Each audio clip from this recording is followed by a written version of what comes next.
ਉਡੀਕਾਂ ਉਡੀਕਾਂ ਉਡੀਕਾਂ ਤੇਰੇ ਆਉਣ ਦੀਆਂ ਉਡੀਕਾਂ ਉਡੀਕਾਂ ਉਡੀਕਾਂ ਤੇਰੇ ਆਉਣ ਦੀਆਂ ਉਡੀਕਾਂ ਉਡੀਕਾਂ ਉਡੀਕਾਂ ਤੇਰੇ ਆਉਣ ਦੀਆਂ ਉਡੀਕਾਂ ਉਡੀਕਾਂ ਉਡੀਕਾਂ ਤੇਰੇ ਆਉਣ ਦੀਆਂ। मैं अनीता पाल लेके हाजिर हाँ आप जी दा मनपसंद प्रोग्राम उड़ीका। जिवें कि तुसी जानते ही हो असी हमेशा ही नवे चेहरे दे नाल मुलाकात करते हाँ ते अज आजाद रंगमंच कला भवन फगवाड़ा दे स्टूडियो विच पहुंचे हन प्रसिद्ध लोक गायक गुरमुख लोक प्रेमी जी।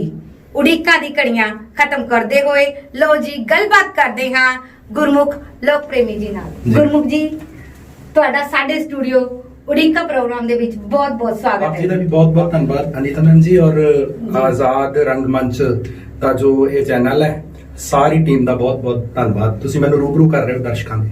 ਜੀ ਗੁਰਮੁਖ ਜੀ ਪਹਿਲਾਂ ਤਾਂ ਅਸੀਂ ਸਾਡੇ ਦਰਸ਼ਕਾਂ ਨੂੰ ਤੁਹਾਡੇ ਬਾਰੇ ਤੇ ਤੁਹਾਡੇ ਪਰਿਵਾਰ ਬਾਰੇ ਕੁਝ ਜਾਣਕਾਰੀ ਸਾਂਝੀ ਕਰੀਏ।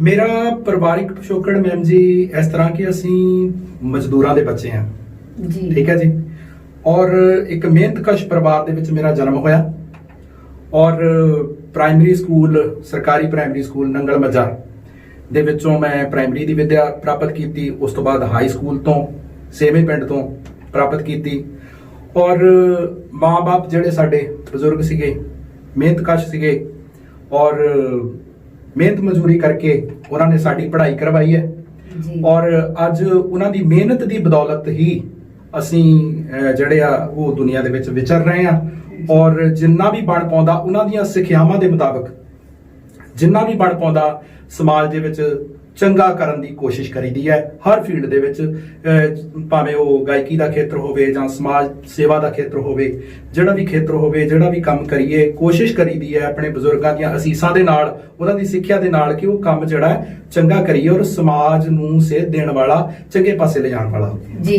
ਲੋਕ ਪ੍ਰੇਮੀ ਜੀ ਸਾਡੇ ਦਰਸ਼ਕਾਂ ਨੂੰ ਆਪਣੇ ਸਕੂਲ ਬਾਰੇ ਤੁਹਾਡੀ ਸਕੂਲੀ ਲਾਈਫ ਬਾਰੇ ਜਾਂ ਤੁਹਾਡੇ ਬਚਪਨ ਬਾਰੇ ਕੁਝ ਸਾਡੇ ਦਰਸ਼ਕਾਂ ਨਾਲ ਗੱਲਾਂ ਸਾਂਝੀਆਂ ਕਰੋ ਜੀ। ਸਕੂਲੀ ਲਾਈਫ ਜੀ ਇਸ ਤਰ੍ਹਾਂ ਮੈਮ ਜੀ ਕਿ ਜਿਵੇਂ ਪਿੰਡੂ ਬੱਚਿਆਂ ਦੀ ਲਾਈਫ ਹੁੰਦੀ ਹੈ ਨਾ ਜੀ ਉਸੇ ਤਰ੍ਹਾਂ ਦੀ ਮੇਰੀ ਲਾਈਫ ਸੀ ਕਿ ਬੜੀ ਫਨੀ ਲਾਈਫ ਕਿ ਬੇਫਿਕਰੀ ਵਾਲੀ ਲਾਈਫ ਕਿ ਹੁਣ ਤੇ ਦੇਖੋ ਕਹਿੰਦੇ ਆ ਨਾ ਕਿ ਬੱਚੇ ਹਰ ਇੱਕ ਦੇ ਲੋਕ ਬੜੇ ਸਿਆਣੇ ਹੋ ਗਏ ਜੀ ਕਿ ਥੋੜੇ ਬੱਚੇ ਆ ਪਿੰਡਾਂ ਦੇ ਵਿੱਚ ਜਦੋਂ ਸਾਡਾ ਟਾਈਮ ਸੀਗਾ ਕਾਫੀ ਬੱਚੇ ਸੁੱਖ ਨਾਲ ਸਭ ਦੇ ਹੁੰਦੇ ਸੀਗੇ ਜੀ ਹਾਂਜੀ ਤੇ ਪੂਰਾ ਪਰਿਵਾਰ ਹੁੰਦਾ ਸੀ। ਬਿਲਕੁਲ ਜੀ ਬਿਲਕੁਲ ਔਰ ਇਹ ਦੇਖੋ ਕਿ ਸਾਡੇ ਪਿੰਡ ਦਾ ਜੰਜ ਘਰ ਹੁੰਦਾ ਸੀ ਜੰਜ ਘਰ ਬੋਲਦੇ ਸੀ ਉਹਨੂੰ ਅੱਜ ਕੱਲ ਰਵਿਦਾਸ ਗੁਰਦੁਆਰਾ ਸਾਹਿਬ ਹੈ ਜੀ ਸੋ ਉੱਥੇ ਅਸੀਂ ਖੇਡਣਾ ਉੱਥੇ ਹੀ ਖੇਡ ਕੇ ਵੱਡੇ ਹੋਏ ਆ। ਇਹ ਸੀ ਕਿ ਸ਼ਾਮ ਨੂੰ ਉੱਥੇ ਇੰਨੀ ਮਿੱਟੀ ਉੜੀ ਹੁੰਦੀ ਸੀ ਔਰ ਇੰਨੇ ਬੱਚੇ ਜਮਾ ਹੁੰਦੇ ਸੀ ਕਿ ਹਾਸੇ ਵਾਲੀ ਗੱਲ ਹੈ ਕਿ ਉੱਥੋਂ ਮਾਵਾਂ ਨੂੰ ਪਤਾ ਨਹੀਂ ਸੀ ਲੱਗਦਾ ਕਿ ਮੇਰਾ ਬੱਚਾ ਕਿਹੜਾ ਜੀ ਕਿ ਕਈਆਂ ਦੀ ਬਾਹ ਫੜ ਕੇ ਨਾ ਮੂੰਹ ਦੇਖ ਕੇ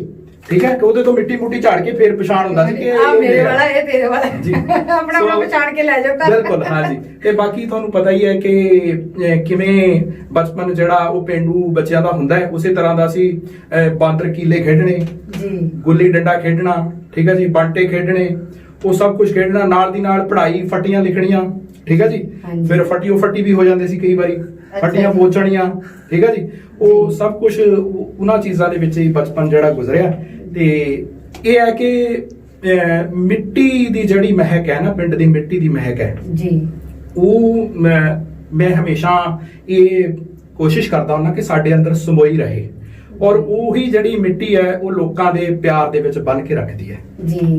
ਲੋਕ ਪ੍ਰੇਮੀ ਜੀ ਤੁਹਾਡੇ ਨਾਮ ਦੇ ਨਾਲ ਜੀ ਇਹ ਜਿਹੜਾ ਲੋਕ ਪ੍ਰੇਮੀ ਵਰਡ ਜੁੜਿਆ ਹੈ ਜੀ ਇਹਦੇ ਬਾਰੇ ਅਸੀਂ ਜ਼ਰੂਰ ਜਾਨਣਾ ਚਾਹਾਂਗੇ ਕਿ ਇਹ ਤੁਹਾਡੇ ਨਾਮ ਦੇ ਨਾਲ ਕਿਵੇਂ ਜੁੜ ਗਿਆ। ਇਹ ਕੋਈ ਨਹੀਂ ਕਿ ਕੋਈ ਲਕਬ ਹੈ ਜਾਂ ਇਹ ਕਿਸੇ ਨੇ ਕੋਈ ਮੈਨੂੰ ਤਖੱਲਸ ਦਿੱਤਾ ਹੈ। ਇਹ ਤਖੱਲਸ ਹੈ ਕਿ ਇੱਕ ਤਾਂ ਲੋਕਾਂ ਦੇ ਨਾਲ ਜੁੜ ਕੇ ਰਹਿਣਾ ਲੋਕਾਂ ਦੇ ਨਾਲ ਮਿਲ ਬਹਿਣੀ ਠੀਕ ਹੈ ਜੀ ਔਰ ਦੂਸਰੀ ਗੱਲ ਹੈ ਕਿ ਲੋਕ ਜਿਹਨੂੰ ਆਪਾਂ ਕਹਿੰਦੇ ਨਾ ਫੋਕਲੋਰ ਜੀ ਜਿਹਨੂੰ ਅਸੀਂ ਕਹਿੰਦੇ ਲੋਕ ਧਾਰਾ ਲੋਕ ਰੰਗ ਕਿ ਮੈਨੂੰ ਗਾਇਕੀ ਦਾ ਜਿਹੜਾ ਨਾ ਫੋਕ ਰੰਗ ਹੈ ਲੋਕ ਰੰਗ ਉਹ ਬੜਾ ਪਸੰਦ ਸੀਗਾ। ਸੋ ਇਸੇ ਕਰਕੇ ਮੈਂ ਆਪਣੇ ਨਾਮ ਦੇ ਨਾਲ ਲੋਕ ਪ੍ਰੇਮੀ ਸ਼ਬਦ ਜਿਹੜਾ ਜੀ। ਉਹ ਜੋੜਿਆ ਕਿ ਮੈਨੂੰ ਲੋਕ ਗਾਇਕੀ ਜਿਹੜੀ ਹੈ ਨਾ, ਲੋਕ ਰੰਗ ਦੀ ਗਾਇਕੀ ਉਹ ਬੜੀ ਪਸੰਦ ਸੀ। ਦੂਸਰਾ ਭਾਵੇਂ ਇਹਨੂੰ ਦੂਸਰੇ ਪਾਸੇ ਲੈ ਲਓ ਕਿ ਲੋਕਾਂ ਦੇ ਨਾਲ ਜੁੜ ਕੇ ਰਹਿਣ ਵਾਲਾ ਇਨਸਾਨ ਆ, ਲੋਕਾਂ ਦਾ ਪ੍ਰੇਮ ਪਿਆਰ ਪਾਉਣ ਜੀ ਵਾਲਾ। ਬਸ ਕਿ ਲੋਕਾਂ ਦੇ ਪ੍ਰੇਮ ਦਾ ਪਾਤਰ ਬਣਨਾ ਚਾਹੁੰਦਾ ਜੀ, ਬਸ ਜੀ ਲੋਕ ਪ੍ਰੇਮੀ ਜੀ, ਤੁਹਾਨੂੰ ਗਾਉਣ ਦਾ ਸ਼ੌਂਕ ਕਦੋਂ ਤੋਂ ਪੈਦਾ ਹੋਇਆ? ਗਾਉਣ ਦਾ ਸ਼ੌਕ ਤੇ ਬਚਪਨ ਤੋਂ ਹੀ ਸੀਗਾ ਜੀ, ਜੀ ਕਿ ਜਦੋਂ ਪਿੰਡਾਂ ਦੇ ਵਿੱਚ ਸਪੀਕਰ ਲੱਗਦੇ ਹੁੰਦੇ ਸੀ ਵਿਆਹਾਂ ਤੇ ਕੋਠਿਆਂ ਤੇ ਬੈਠ ਕੇ ਕਈ ਵਾਰ ਘੰਟਾ ਘੰਟਾ ਗਾਣੇ ਸੁਣੀ ਜਾਣੇ, ਸੁਰਿੰਦਰ ਸ਼ਿੰਦਾ ਜੀ ਦੇ, ਮਾਨਕ ਜੀ ਦੇ। ਉਹ ਕੰਨ ਰਸ ਬੜਾ ਸੀ, ਬਹੁਤ ਕੰਨ ਰਸ ਸੀਗਾ। ਤੇ ਫਿਰ ਉਹੀ ਸਕੂਲ ਦੇ ਵਿੱਚ ਇਹ ਕਿ ਜਦੋਂ ਗਾਣੇ ਸੁਣਨੇ ਟੀਚਰਸ ਨੇ ਕਿ ਗਾਣਾ ਸੁਣਾ ਤੇ ਬਾਹ ਖੜੀ ਕਰ ਦੇਣੀ ਕਿ ਮੈਂ ਸੁਣਾਉਣਾ ਜੀ। ਤੇ ਉਸ ਵੇਲੇ ਮੈਂ ਇੱਕ ਗਾਣਾ ਗਾਉਂਦਾ ਹੁੰਦਾ ਸੀ, ਪ੍ਰੇਅਰ ਦੇ ਵਿੱਚ ਵੀ ਗਾਉਂਦਾ ਰਿਹਾ ਜੀ, ਔਰ ਕਲਾਸ ਦੇ ਵਿੱਚ ਵੀ ਗਾਉਂਦਾ ਰਿਹਾ। ਮੈਂ ਤੁਹਾਨੂੰ ਸੁਣਾਉਣਾ ਜੀ, ਸਦੀਕ ਜ਼ਰੂਰ ਸਾਹਿਬ ਦਾ ਜੀ। ਮਲਕੀ ਕੀਮਾ।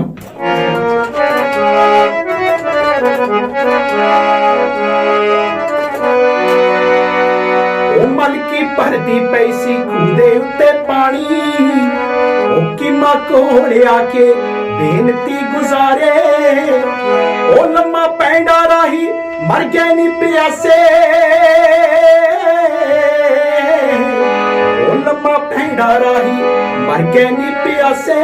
ਨਿਸ਼ਾਨਾ ਪਾਣੀ ਦਾ ਇੱਕ ਦੇ ਦੇ ਨੀ ਮੁਟਿਆਰੇ, ਨੀ ਉੱਡਦੇ ਉੱਡਦੇ ਆ ਗਏ ਪਹਰ ਨੀ ਪਰਦੇਸੀ। ਨੀ ਤੇਰੇ ਜੋ ਬਣਾ ਦੇ ਨੈਣ ਨੀ ਨਜ਼ਾਰੇ, ਪੱਲਾ ਨਾ ਕਰੇ ਐਵੇਂ ਚੁੰਨੀ ਸਾੜ ਬਹੇਗੀ ਨੀ ਕੁੜੀਏ। ਤੇਰੇ ਕੁੰਡ ਵਿੱਚ ਬਲਦੇ ਦਿਸਦੇ ਦੋ ਅੰਗਿਆਰੇ।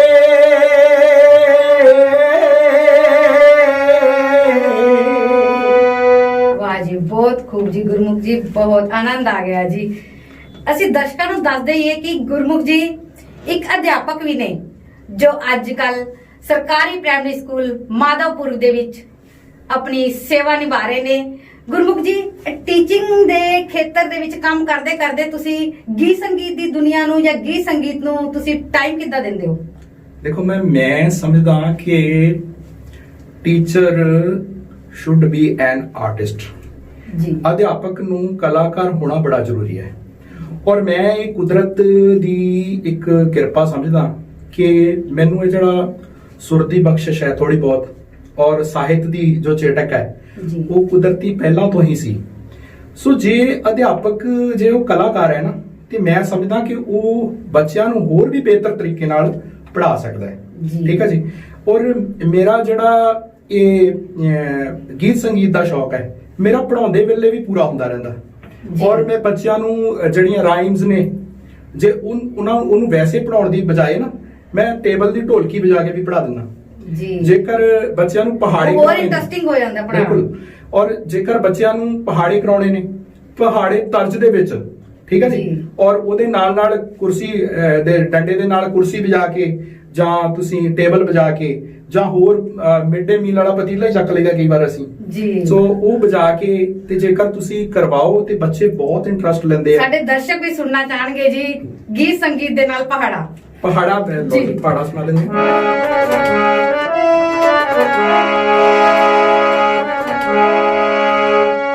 ਇੱਕ ਦੂਣੀ ਦੂਣੀ ਤੇ ਦੋ ਦੂਣੀ ਚਾਹ, ਇੱਕ ਦੂਣੀ ਦੂਣੀ ਤੇ ਦੋ ਦੂਣੀ ਚਾਹ, ਤਿੰਨ ਦੂਣੀ ਛੇ ਤੇ ਚਾਰ ਦੂਣੀ ਅੱਠ, ਤਿੰਨ ਦੂਣੀ ਛੇ ਤੇ ਚਾਰ ਦੂਣੀ ਅੱਠ, ਪੰਜੂ ਦੂਣਾ 10 ਵੀਰੋ ਪੰਜੂ ਦੂਣਾ 10, ਪੰਜੋ ਦੂਣਾ 10 ਵੀਰੋ ਪੰਜੂ ਦੂਣਾ 10।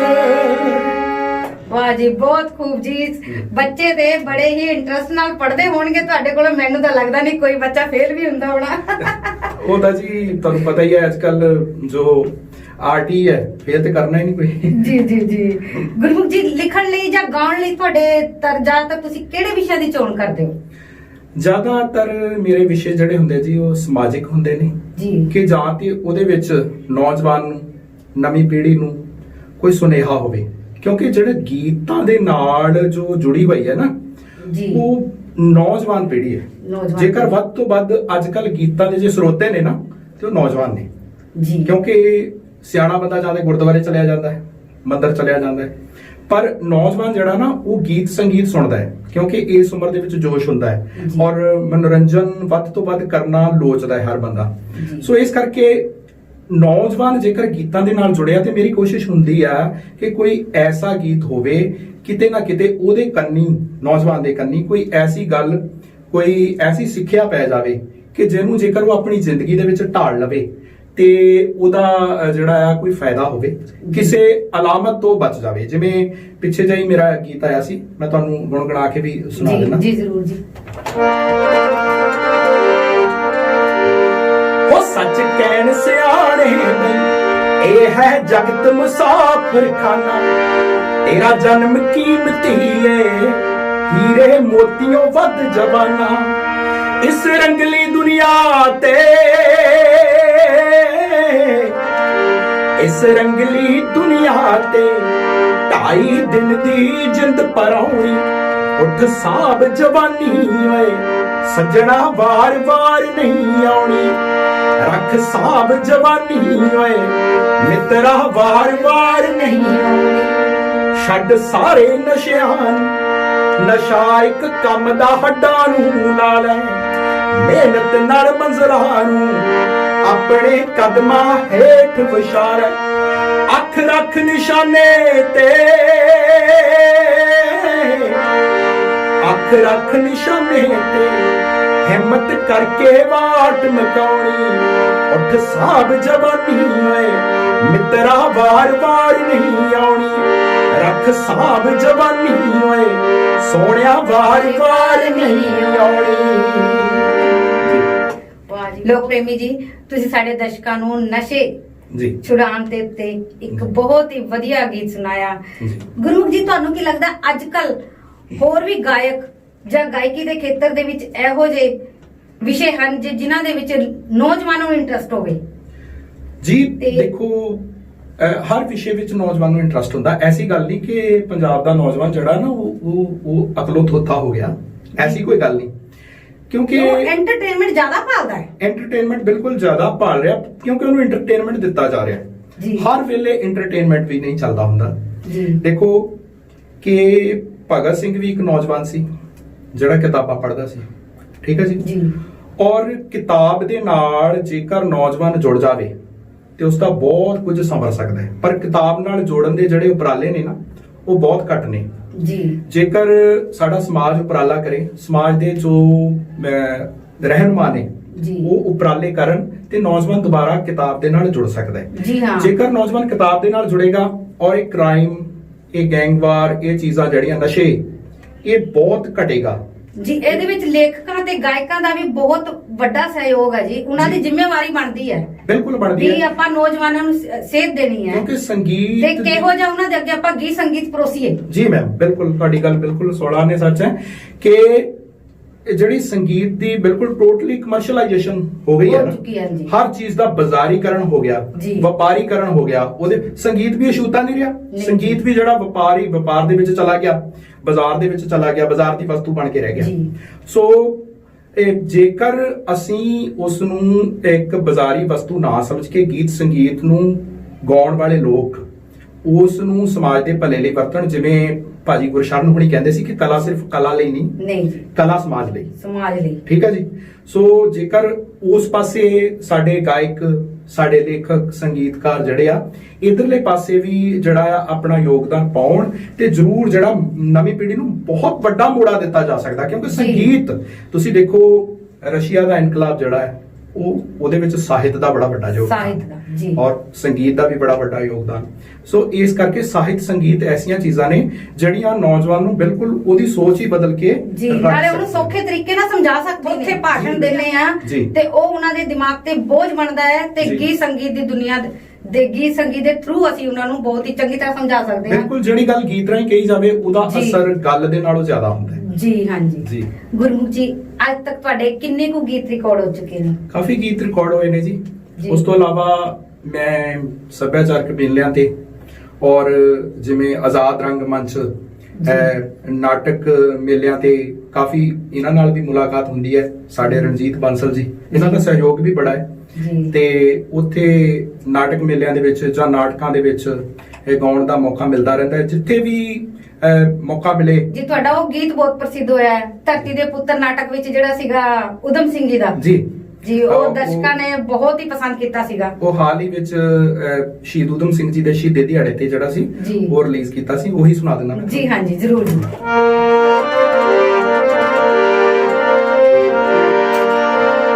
ਇਹ ਜਦੋਂ ਡਾਇਰ ਨੂੰ ਮਾਰਿਆ ਨਾ ਊਧਮ ਸਿੰਘ ਨੇ, ਉਸ ਤੋਂ ਬਾਅਦ ਦਾ ਗੀਤ ਹੈ, ਉਸ ਸੀਨ ਨੂੰ ਰੂਪਮਾਨ ਕਰਦਾ ਹੋਇਆ।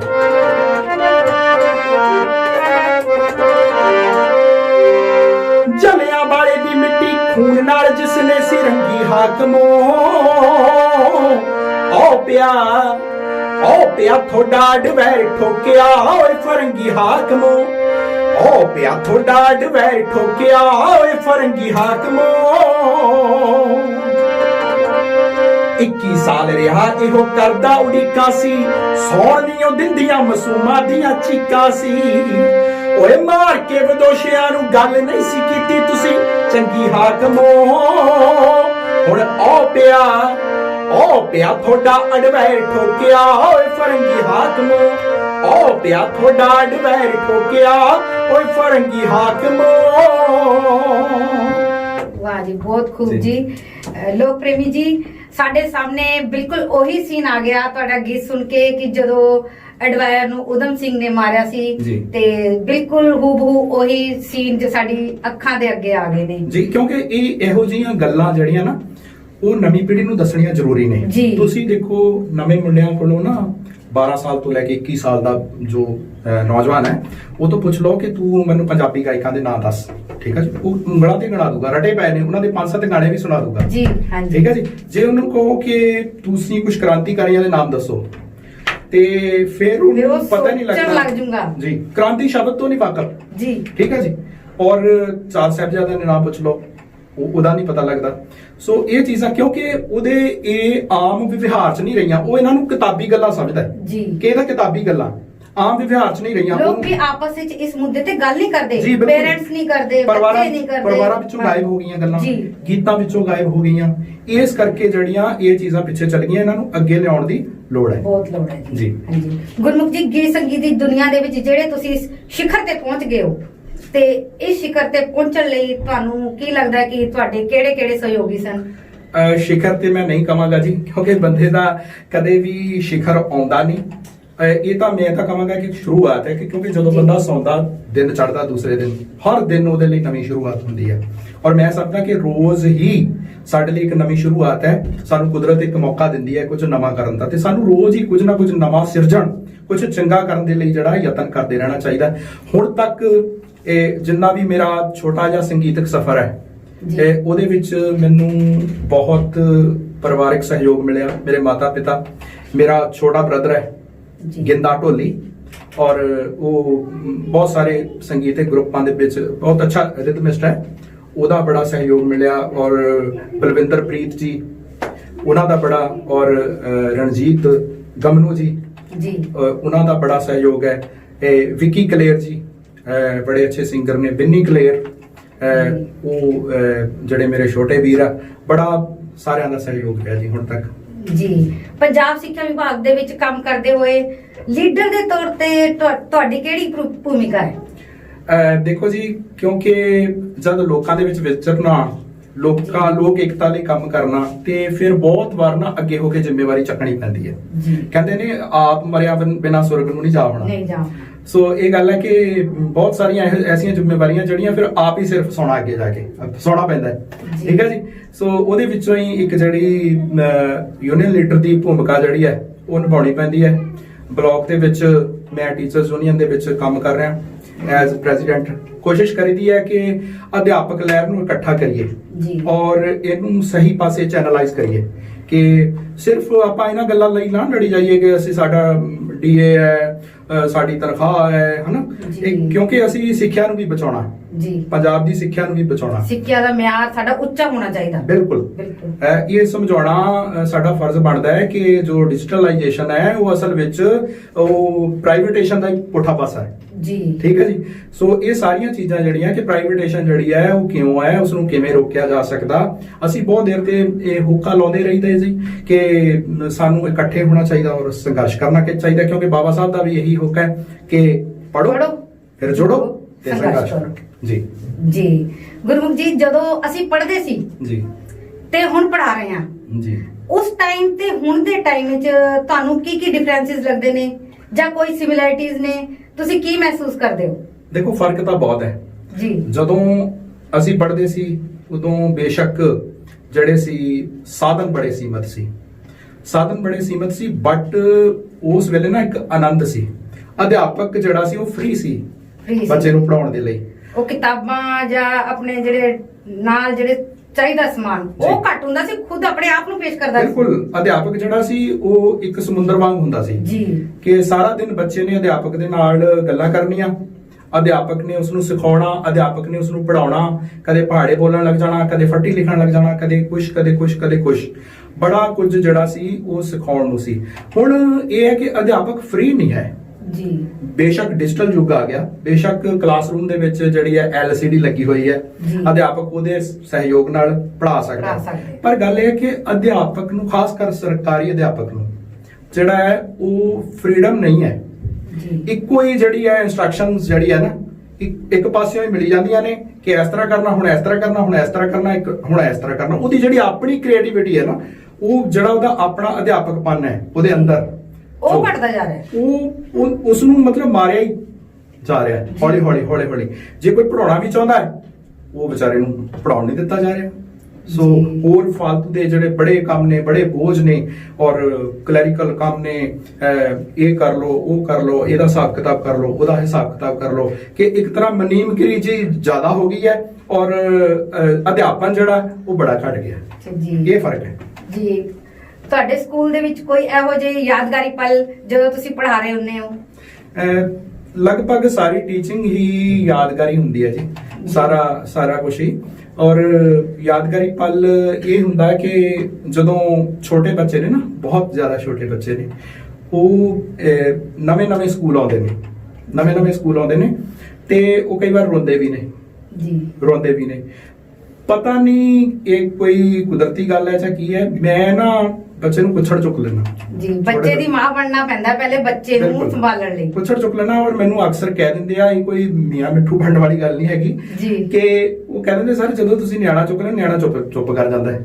ਸੋ ਇਹ ਗੱਲ ਹੈਗੀ ਹੈ ਕਿ ਉਹ ਬੱਚਾ ਜਿਹੜਾ ਛੋਟਾ ਹੈ, ਕਿੰਨਾ ਵੀ ਰੋਂਦਾ ਹੋਵੇ, ਮੈਨੂੰ ਚੁੱਕ ਲੈਣਾ, ਬੁਰਾ ਲੈਣਾ, ਉਹਦੇ ਨਾਲ ਦੋ ਚਾਰ ਗੱਲਾਂ ਕਰਨੀਆਂ, ਉਹਨੂੰ ਗੱਲਾਂ 'ਚ ਪਾ ਲੈਣਾ, ਉਹ ਫਿਰ ਮੇਰੇ ਨਾਲ ਖੇਡਣ ਲੱਗ ਜਾਂਦਾ ਹੈ। ਦੂਸਰੇ ਦਿਨ ਆਪ ਹੀ ਸਕੂਲ ਆ ਜਾਂਦਾ ਹੈ। ਜੀ ਬੱਚੇ ਤਾਂ ਤੁਹਾਡੇ ਗੀਤ ਸੁਣ ਕੇ ਖੁਸ਼ ਹੁੰਦੇ ਰਹਿੰਦੇ ਹੋਣੇ ਆ। ਹਾਂਜੀ, ਬਸ ਇਹ ਕਿ ਪਲੇਵੇ ਮੈਥਡ, ਜੀ ਨਾਲੇ ਗੱਲਾਂ ਕਰੋ, ਨਾਲੇ ਬੱਚੇ ਨੂੰ ਪਤਾ ਹੀ ਨਾ ਲੱਗੇ ਕਿ ਉਹਨੂੰ ਪੜਾਇਆ ਜਾ ਰਿਹਾ। ਜੀ ਉਹ ਗੱਲਾਂ ਬਾਤਾਂ ਦੇ ਵਿੱਚ, ਖੇਡ ਵਿੱਚ ਹੀ ਸਿੱਖੀ ਜਾਵੇ। ਲੋਕ ਪ੍ਰੇਮੀ ਜੀ, ਤੁਸੀਂ ਸਾਡੇ ਦਰਸ਼ਕਾਂ ਨੂੰ ਅਗਲਾ ਗੀਤ ਕਿਹੜਾ ਸੁਣਾਉਣ ਜਾ ਰਹੇ ਹੋ? ਅਗਲਾ ਗੀਤ ਜੀ ਮੈਂ ਤੁਹਾਨੂੰ ਸੁਣਾ ਦਿੰਨਾ, ਸ਼ਹੀਦ ਆਜ਼ਮ ਭਗਤ ਸਿੰਘ ਜੀ ਬਾਰੇ ਇੱਕ ਸੁਪਨੇ ਮੇਰਾ ਗੀਤ ਸੀਗਾ, ਉਹ ਮੈਂ ਤੁਹਾਨੂੰ ਆਪ ਦੀ ਨਜ਼ਰ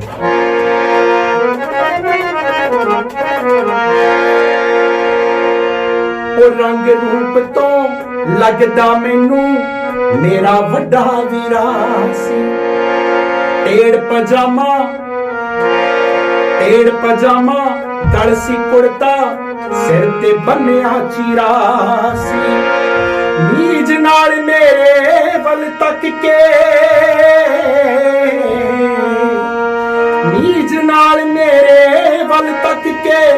ਥੋੜਾ ਜਿਹਾ ਮੁਸਕਾਇਆ ਸੀ। ਅੰਮੀਏ ਮੇਰੇ ਸੁਪਨੇ ਦੇ ਵਿੱਚ ਰਾਤ ਭਗਤ ਸਿੰਘ ਆਇਆ ਸੀ। ਅੰਮੀਏ ਮੇਰੇ ਸੁਪਨੇ ਦੇ ਵਿੱਚ ਰਾਤ ਭਗਤ ਸਿੰਘ ਆਇਆ ਸੀ। ਪਰ ਭਗਤ ਸਿੰਘ ਨੇ ਕਿਹਾ ਕਿ ਜਾਤਾਂ ਗੋਤਾਂ ਧਰਮਾਂ ਵਾਲੀ ਸਾਰੀ ਵਲਗਣ ਤੋੜ ਦਿਓ। ਕਹਿੰਦਾ ਮੇਰੇ ਬੁੱਤ ਵੀ ਭਾਵੇਂ ਤੋੜ ਦਿਓ ਜਾਂ ਰੋੜ ਦਿਓ। ਸਾਂਭ ਲਵੋ ਬਸ ਸੋਚ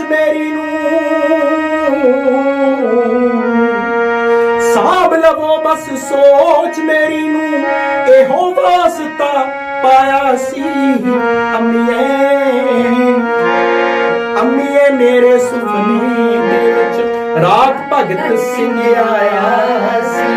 ਅੰਮੀਏ ਮੇਰੇ ਸੁਪਨੇ ਦੇ ਵਿੱਚ ਰਾਤ ਭਗਤ ਸਿੰਘ ਆਇਆ ਸੀ।